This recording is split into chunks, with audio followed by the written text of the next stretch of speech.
So hello everyone, welcome back to my channel. तो आज से हम लोग टॉप 200 इडियम्स एंड फ्रेजेस की सीरीज स्टार्ट कर रहे हैं और वो भी ब्लैक बुक के एकदम 2026 लेटेस्ट एडिशन से। और इस सीरीज में हम daily 10 most repeated idioms and phrases पढ़ने वाले हैं। और सबसे अच्छी बात ये है कि जितने भी टॉप 200 इडियम्स एंड फ्रेजेस हैं वो इन सभी गवर्नमेंट एग्जाम्स में कई बार रिपीट हो चुके हैं। यानी हम ये बोल सकते हैं कि जितने भी टॉप 200 इडियम्स एंड फ्रेजेस हैं ये सारे पीवाईक्यूज हैं। और मेरे हिसाब से आप किसी भी गवर्नमेंट एग्जाम्स की प्रिपरेशन कर रहे हो तो उसमें आप एक्स्ट्रा टॉपिक पढ़ो या ना पढ़ो, लेकिन पीवाईक्यूज आपके फिंगर टिप पे होनी चाहिए, क्योंकि वही एग्जाम का एक्चुअल पैटर्न बताती है और सबसे ज्यादा चांसेस होती है उनके रिपीट होने की। तो आप सब लोग से रिक्वेस्ट है कि इस पूरे सीरीज को एंड तक फॉलो करना। और सबसे बेस्ट पार्ट है इस सीरीज का कि डेली हम 10 इडियम्स एंड फ्रेजेस तो पढ़ेंगे ही, लास्ट में हम रिवीजन भी करेंगे। जैसे आज हमने 10 इडियम्स एंड फ्रेजेस पढ़ लिया, उसके लास्ट में 1-2 मिनट लेके पूरा रिकॉल कर लेंगे। तो जब हम लोग नेक्स्ट डे पढ़ेंगे तो फिर हम लोग 10 इडियम्स एंड फ्रेजेस पढ़ेंगे, फिर लास्ट में हम लोग 2-3 मिनट लेके पिछले दिन का 10 इडियम्स एंड फ्रेजेस और उस दिन का 10 इडियम्स एंड फ्रेजेस रिवाइज कर लेंगे। तो आप लोग देखोगे कि जैसे ही टॉप 200 इडियम्स एंड फ्रेजेस की सीरीज खत्म होगी ना, आप लोग को ये जितने भी इडियम्स एंड फ्रेजेस सब आपके फिंगर टिप पे रहेंगे। तो बस इस सीरीज में आप लोग बने रहना, एंड तक फॉलो करना। तो चलो इसी के साथ स्टार्ट करते हैं आज का पहला इडियम एंड फ्रेजेस।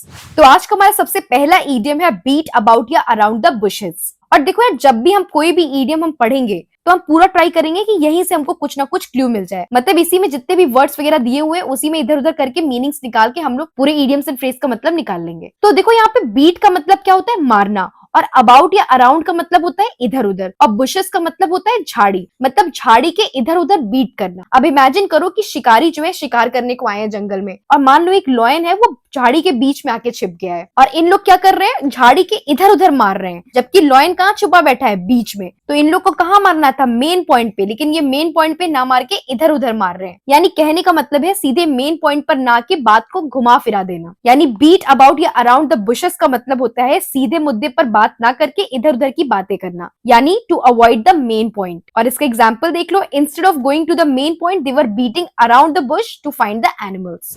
देन हमारा सेकंड इडियम है hit the nail on the head. देखो यहाँ पे हिट का मतलब होता है मारना, और नेल का मतलब होता है कील, और हेड का मतलब यहाँ पे जो कील का ये हेड होता है जिसपे हम लोग हथौड़ा मारते हैं उसकी बात की गई है। अब आप इमेजिन करो कि आप दीवार में कील ठोक रहे हो, और अगर आप कील के हेड पर मारने के बजाय इधर उधर मारोगे तो या तो आपके हाथ पे चोट लगेगी या फिर कील सही से दीवार में नहीं गड़ेगी। लेकिन जैसे आप इस नेल मतलब कील के हेड पे एकदम सटीक निशाना लगाते हो तो कील सीधे दीवार के अंदर चली जाती है और अच्छी तरह से गड़ जाती है। और यही था इस इडियम का क्लू। यानी हिट द नेल का मतलब होता है सही जगह पे हिट करना, यानी हिट द नेल का मतलब होता है एकदम सटीक बात बोलना या बिल्कुल सही काम करना, यानी सीधी बात, नो बकवास, एकदम एग्जैक्ट पॉइंट पे निशाना लगाना या कोई एग्जैक्ट या एकदम सही काम करना। और देखो यार, इस इडियम से अपनी प्रिपरेशन को भी रिलेट किया जा सकता है। यानी अगर आप सही सोर्स, सही मटेरियल, प्रॉपर प्लानिंग के साथ पढ़ाई करोगे तो समझो आपने hit the nail on the head कर दिया, यानी अपने एकदम सही पॉइंट पर हिट किया, सही स्ट्रैटेजी अपनाई। और जब सही स्ट्रैटेजी होगी तो सिलेक्शन के चांसेस वैसे ही बढ़ जाते हैं।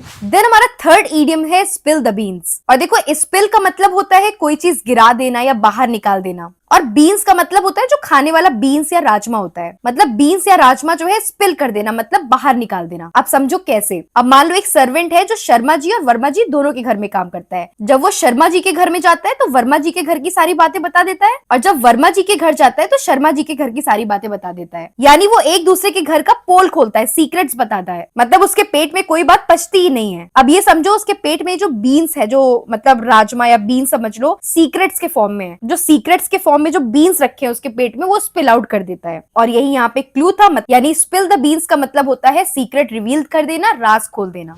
देन हमारा फोर्थ इडियम है बाइट द बुलेट। अब देखो, बाइट का मतलब होता है किसी चीज को काटना या चबाना, और बुलेट का मतलब होता है वो बंदूक वाली गोली। अब मतलब बुलेट को बाइट करना है। अब सोचो कि गोली को काटना या चबाना कितना मुश्किल काम होता है, और ऐसा काम वही इंसान कर सकता है जो बहुत ब्रेव हो, हिम्मती हो, मजबूत हो। यानी बाइट द बुलेट का मतलब होता है एक ऐसा इंसान जो डिफिकल्ट से डिफिकल्ट सिचुएशन में भी घबराता नहीं है और बहुत ही हिम्मत के साथ उसका सामना करता है, यानी to face a difficult situation bravely. अब एग्जाम्पल देख लो, Ram was nervous during the maths exam but he bite the bullet and attempted every question. यानी राम जो है वो मैथ्स का पेपर देखकर बहुत घबरा गया, लेकिन उसने डर पर जीत हासिल की, मतलब हिम्मत दिखाई और पूरे कॉन्फिडेंस के साथ सारे क्वेश्चंस को अटेम्प्ट किया।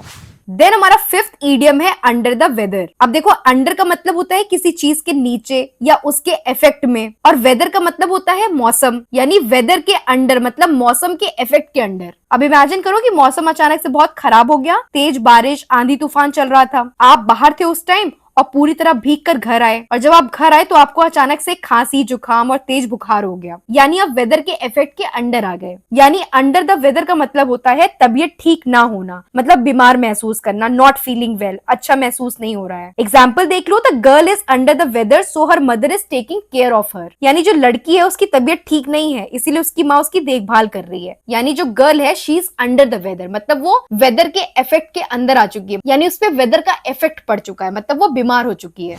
देन हमारा सिक्स्थ इडियम है cost an arm and a leg. देखो, कॉस्ट का मतलब होता है कीमत, और आर्म का मतलब होता है हाथ, और लेग का मतलब पैर, यानी किसी चीज का कॉस्ट एक हाथ और पैर के बराबर है। अब इमेजिन करो, एक लड़का आईफोन खरीदने शॉप पे गया, उसने शॉपकीपर से पूछा कि भैया ये आईफोन कितने का है, तो शॉपकीपर ने मजाक में बोला कि इसकी कीमत तुम्हारे एक हाथ और पैर के बराबर है। लेकिन इससे ये समझ में आता है वो चीज की कीमत बहुत ज्यादा है। यानी cost an arm and a leg का मतलब होता है कोई चीज बहुत ज्यादा महंगी होना, यानी टू मच एक्सपेंसिव। जैसे एग्जाम्पल देख लो, this iPhone cost an arm and a leg, यानी ये आईफोन बहुत महंगा है। देन हमारा सेवेंथ इडियम है once in a blue moon. अब देखो, वंस का मतलब होता है, जैसे हम बोलते नहीं है वंस अपॉन अ टाइम, मतलब एक बार की बात है, मतलब कोई चीज एक बार होना। और ब्लू मून का मतलब होता है नीला चांद। तो जनरली हम कौन सा चांद देखते हैं? व्हाइट चांद, मतलब सफेद चांद देखते हैं। और मान लो किसी दिन हमको ब्लू चांद दिख जाए तो वो कितनी शॉकिंग की बात हो जाएगी, मतलब कितनी रेयर बात हो जाएगी। तो यही क्लू था। यानी once in a blue moon का मतलब है जो चीज बहुत कम होती हो, मतलब कभी कभी होती हो, या बहुत कम दिखाई पड़ती हो, यानी बहुत रेयर। इसी once in a blue moon idioms and phrase को हम लोग मुहावरे के रूप में हिंदी में क्या बोलते हैं? ईद का चांद होना। जैसे हम बोलते नहीं है, जब हम लोग का कोई फ्रेंड बहुत दिनों बाद दिखाई देता है तो हम उसको बोलते हैं अरे यार तुम तो ईद का चांद हो गए हो, मतलब वो फ्रेंड हमारा बहुत दिन बाद दिखाई दिया है। अब जैसे एक और एग्जाम्पल देख लो, we go out for the dinner once in a blue moon, यानी हम लोग बहुत कम या बहुत लंबे समय के बाद डिनर करने जाते हैं। देन हमारा एट्थ इडियम है अ पीस ऑफ केक। तो पीस मतलब होता है टुकड़ा, और किस चीज का टुकड़ा? केक का टुकड़ा। अब जरा सोचोगे, अगर तुमको छोटा सा केक का पीस दे दिया जाए तो उसको तुमको खाने में कितना आसान होगा ना, तुरंत आप खा लोगे। लेकिन वहीं पे आपको बड़ा सा केक दे दिया जाए तो आपको बहुत प्रॉब्लम होगी, खाने में बहुत डिफिकल्ट होगा। यानी कहने का मतलब है छोटा सा पीस ऑफ केक मतलब छोटा टास्क और इजी टू डू होता है वो, मतलब बड़ा केक यानी बहुत बड़ा टास्क है, हार्ड टू डू है। यानी अ पीस ऑफ केक का मतलब होता है कोई ऐसा काम जो बहुत आसान हो, यानी वेरी इजी टू डू हो। और पता है हम लोग इसी इडियम को हिंदी में बोलते हैं ना कि ये तो हमारे बाएं हाथ का खेल है। तो जैसे इसका एग्जांपल देख लो, cooking this recipe is a piece of cake for me, मतलब खाना बनाना मेरे लिए बाएं हाथ का खेल है, मतलब ये बहुत आसान है मेरे लिए।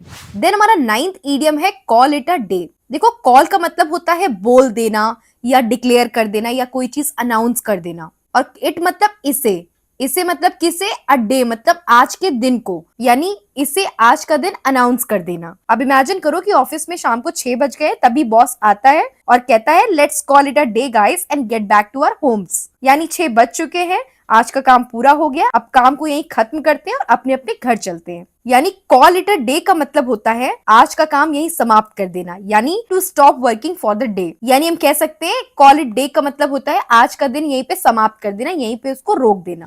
देन हमारा 10th इडियम है हिट द सैक और हे। अब या फिर ये हिट द सैक करके पूछा जाएगा या हिट द हे करके आता है। देखो, हिट का मतलब होता है गिर जाना या टकरा जाना, और सैक का मतलब होता है बोरा, मतलब बोरे वाले जो बैग्स आते हैं, मतलब आप सैक से याद रखो बोरिया बिस्तर। और हे का मतलब होता है सूखी घास, मतलब ड्राई ग्रास। तो कहां पे हिट करना है? सैक पे या फिर हे पर, मतलब या फिर बोरे पे आप हिट कर जाओ या फिर आप सूखी घास पे हिट कर जाओ। मतलब पहले के समय में लोग बोरे पर या फिर सूखी घास पर सोया करते थे, इसीलिए अगर कोई बोलता था हिट द सैक और हिट द हे तो उसका मतलब होता था कि जाकर बोरे या घास पर लेट जाना, यानी सोने चले जाना। इसीलिए हिट द सैक का मतलब होता है सोने चले जाना, यानी गो टू बेड और गो टू स्लीप। अब जैसे एग्जांपल देख लो, after studying for 10 hours Ram hit the sack, मतलब राम 10 घंटे पढ़ के इतना थक गया कि वो हिट द सैक हो गया, मतलब जाके सीधे बिस्तर पे हिट कर गया, मतलब सोने चला गया। देन एक और एग्जांपल देख लो, after returning from the vacation the family hit the hay, मतलब फैमिली जो है वो किसी वेकेशन से वापस आई और वो इतनी थक गई कि वो हिट द हे हो गई, मतलब वो तुरंत जाके बिस्तर पे सो गई। तो जैसे कि मैंने स्टार्टिंग में बोला था कि जितने भी इडियम्स हम डेली पढ़ेंगे उसको रिवाइज जरूर करेंगे। तो अभी जस्ट हमने 10 इडियम्स खत्म किए हैं, तो आई होप कि आप सभी के दिमाग में 10 इडियम्स अच्छे से बैठ गए होंगे। तो चलो हम लोग एक बार फिर से 10 इडियम्स को जल्दी से एकदम रिकॉल कर लेते हैं। देखो, सबसे पहला इडियम्स जो हमने पढ़ा था बीट अबाउट या अराउंड द बुश। तो बीट का मतलब मारना, ठीक है, अबाउट या अराउंड मतलब इधर उधर, और बुशेस का मतलब झाड़ी, मतलब एक इंसान है वो झाड़ी के इधर उधर मार रहा है, जबकि शिकार कहाँ बैठा था, झाड़ी के बीच में बैठा था, मतलब मेन पॉइंट पे ना मार के इधर उधर मार रहा है। यानी बीट अबाउट या अराउंड द बुश का मतलब होता है to avoid the main point, मतलब सीधे मेन पॉइंट पर ना बात करके इधर उधर घुमा के बात करना। देन हमारा सेकंड ईडियम था hit the nail on the head, और यहाँ पे हिट का मतलब होता है मारना, और कहाँ पे मारना है, नेल पर, मतलब कील पे, और कील के भी कहाँ पे मारना है, हेड पर मारना है, इसके हेड पे मारना है, ठीक है। तो मतलब यानी यहाँ पे कुछ एग्जैक्ट पॉइंट पे मारने की बात की गई है। मतलब hit the nail on the head का मतलब होता है एकदम सही निशाना लगना, मतलब एग्जैक्ट कोई बात बोलना, सटीक जवाब देना या बिल्कुल सही बात बोलना, उसी के लिए हम लोग यूज करते हैं hit the nail on the head. Then हमारा थर्ड ईडियम है स्पिल द बीन्स, ठीक है। तो स्पिल का मतलब होता था कोई चीज बाहर निकाल देना। क्या बाहर निकाल देना, बीन्स। तो बीन्स याद रखना है, राजमा या बीन्स वगैरह, तो वो कहाँ रहता है, पेट में। तो सोचो कोई इंसान है उसके पेट में बात पचती नहीं है, तो उसमें पेट में जो बीन्स है वो सीक्रेट्स के फॉर्म में है, तो जैसे वो किसी के सामने जाता है वो पूरा बीन्स वगैरह निकाल देता है, स्पिल आउट कर देता है, ठीक है, सीक्रेट्स के फॉर्म में। यानी स्पिल द बीन्स का मतलब होता है टू रिवील अ सीक्रेट, मतलब सीक्रेट्स रिवील कर देना, राज खोल देना। देन हमारा फोर्थ ईडियम है बाइट द बुलेट, ठीक है। बाइट का मतलब काटना या चबाना, ठीक है, और बुलेट का मतलब वो बंदूक वाली बुलेट। तो बंदूक वाली बुलेट सोचो कौन चबा सकता है, जो बहुत स्ट्रॉन्ग इंसान होगा। यानी बाइट द बुलेट का मतलब होता है किसी कठिन परिस्थिति को स्वीकार करके हिम्मत के साथ उसका सामना करना, मतलब एक ऐसा इंसान जो डिफिकल्ट सिचुएशन को फेस करके उसको अच्छे से डील करके आगे बढ़ता हो, उसके लिए हम लोग यूज करते हैं बाइट द बुलेट। देन हमारा फिफ्थ ईडियम है अंडर द वेदर, मतलब उसके एकदम इफेक्ट के अंडर में आ गए हो, मतलब वेदर बहुत खराब है 2-4 दिन से, आंधी तूफान बारिश हो रही है, एकदम सर्दी पड़ रही है, और उसकी वजह से आप उसके अंडर में आ चुके हो, मतलब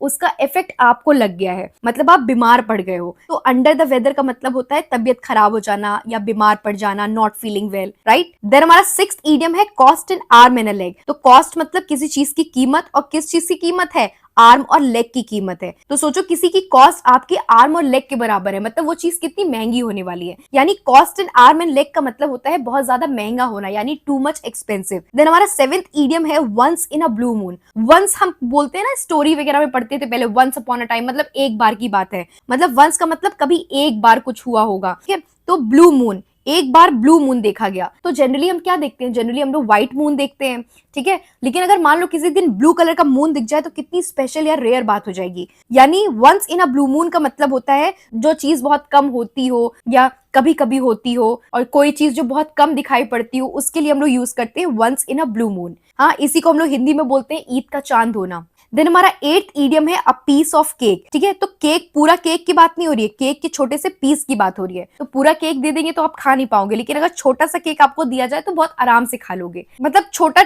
छोटा सा केक खाना बहुत इजी टास्क है ना, मतलब इजी टू डू है। तो मतलब यहाँ पे टास्क की बात हो रही है, मतलब कोई बहुत आसान काम, यानी पीस ऑफ केक का मतलब होता है बहुत आसान काम, वेरी इजी टू डू हो जो चीज। अब पीस ऑफ केक को हिंदी में हम लोग बोलते हैं ना, ये तो मेरे बाएं हाथ का खेल है। उसके बाद हमारा नाइन्थ ईडियम है call it a day. Call का मतलब अनाउंस करना, बोलना, ठीक है, डिक्लेयर कर देना। किस चीज को, इट मतलब इस एक दिन को कॉल करना, मतलब डिक्लेयर करना या घोषित करना, यानी कहने का मतलब है आज के दिन को यहीं पे समाप्त कर देना, ठीक है, यहीं पे एंड कर देना। उसके बाद हमारा 10th ईडियम है हिट द सैक और हे। तो हिट का मतलब होता है गिर जाना, हाँ, तो हम लोग सैक से हम लोग ने क्या याद रखा था, बोरिया बिस्तर। और हे का मतलब होता है जो ड्राई ग्रास होती है, तो बोरे पे भी आप सो सकते हो, ड्राई ग्रास पे भी आप लेट जाते हो आराम से, वहां पे आप क्या कर जाते हो, हिट कर जाते हो इन दोनों जगह पे, मतलब यहाँ कहीं सोने की बात हो रही है। तो हिट द सैक और हे का मतलब होता है सोने चले जाना, go to sleep, right. I hope आप सबको ये 10 ईडियम्स अच्छे से याद हो गए होंगे, और कैसी लगी ये सीरीज प्लीज कमेंट में जरूर बताना।